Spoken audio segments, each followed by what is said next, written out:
guys! Welcome back to my channel. It's Lovely Banjang 26.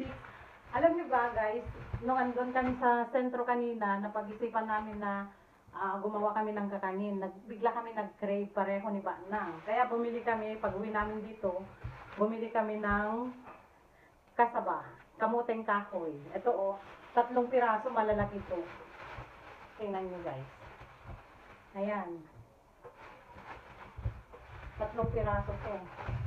Ay, ang lalaki, di ba? Pero itong isa, hindi masyadong malaki to. Oh. Ayan. Tatanggalin ko lang yung balat niya, guys. Saka po, gagadgadin. Ganito, oh. Ito na lang, kalahitiin ko na lang.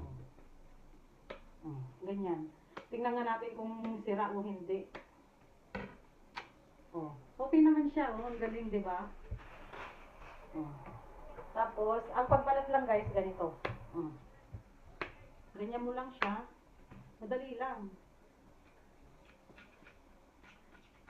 Sarap kasi ng kasaba, yung ibabalot mo sa ano, ibabalot sa dahon ng saging. Ganun ang gawin namin.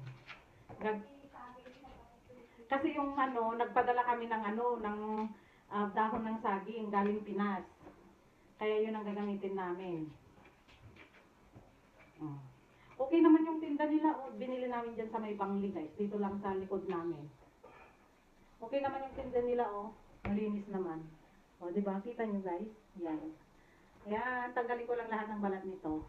See you later. Ganito lang guys oh. Madali lang. Tingnan nyo, nakadalawa na ako. Dali lang siya.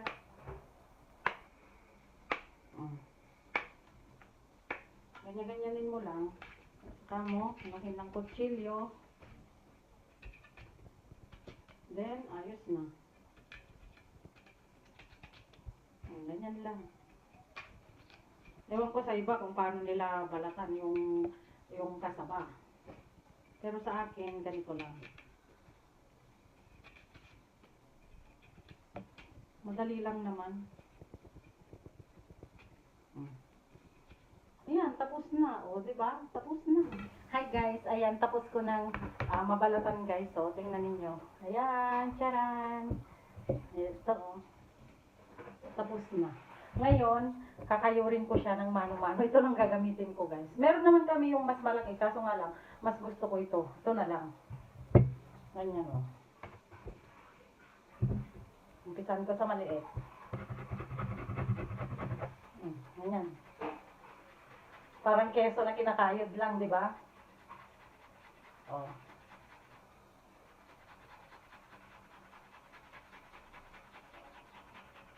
Gawa tayo ng kakanin. Update you later guys, pagtapos ko na. Ito na guys, oh, yung ginadgad kong kamuteng kahoy, tapos na. Tingnan nyo. Oh, di ba? Ayan na siya guys, oh. Oh, marami rin 3 piraso lang yan, pero tignan nyo ang dami, oh, isang bandeja na. Tapos, ito yung ano, ilalagay daw ni Banang yung hindi nakayod ng mabuti. Lalagyan namin mamaya ng ano, ito ay coco rallado, grated coconut ito guys, yung dry. Tapos, lalagyan din namin ng asukal. Pero hindi masyadong matamis, ganun lang, kasi bawal sa atin. Ayan.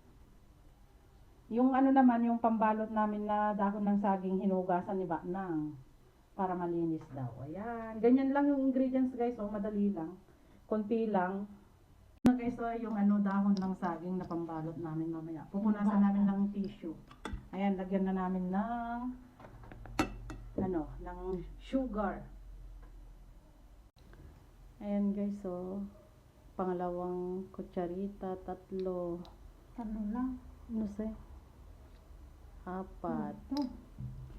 Kasi bawal ang matamis.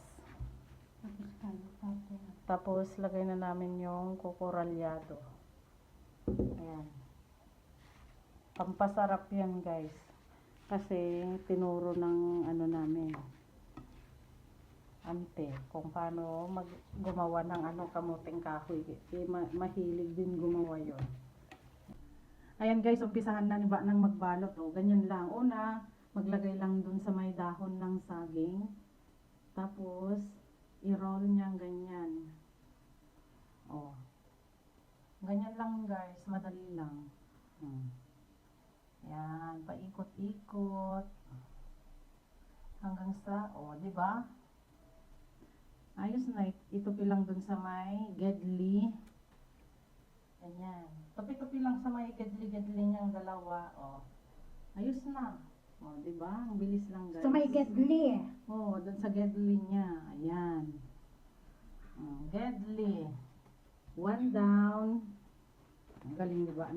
Tapos ito naman daw ang trabaho ko. Punasan ko to guys. Kasi kung hindi, tatalakan niya ako. Talakera yan eh.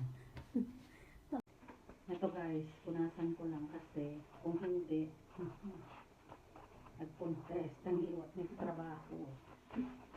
Wala nga. Siya natin mga niya. Tanyo?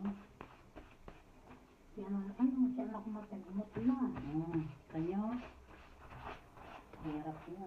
Talagang tukay mga talimot lang. Bye. Ayan na guys, yung nabalot namin. Ganyan binalot-balot ko pala sa tinali ko sa 2 piraso. Ayan. Nakagawa kami ng 19 pieces. Di ba? Kita nyo guys. Ilalaga na namin ngayon. Lulutuin na. 19 pieces. Yan. Ayan na guys, luto na yung kamuteng kahoy namin.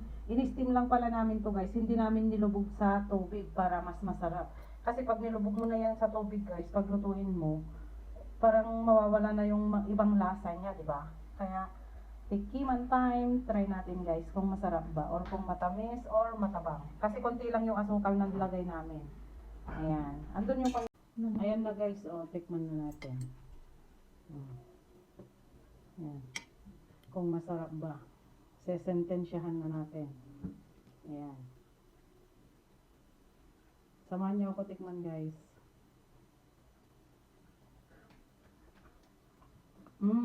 Yummy.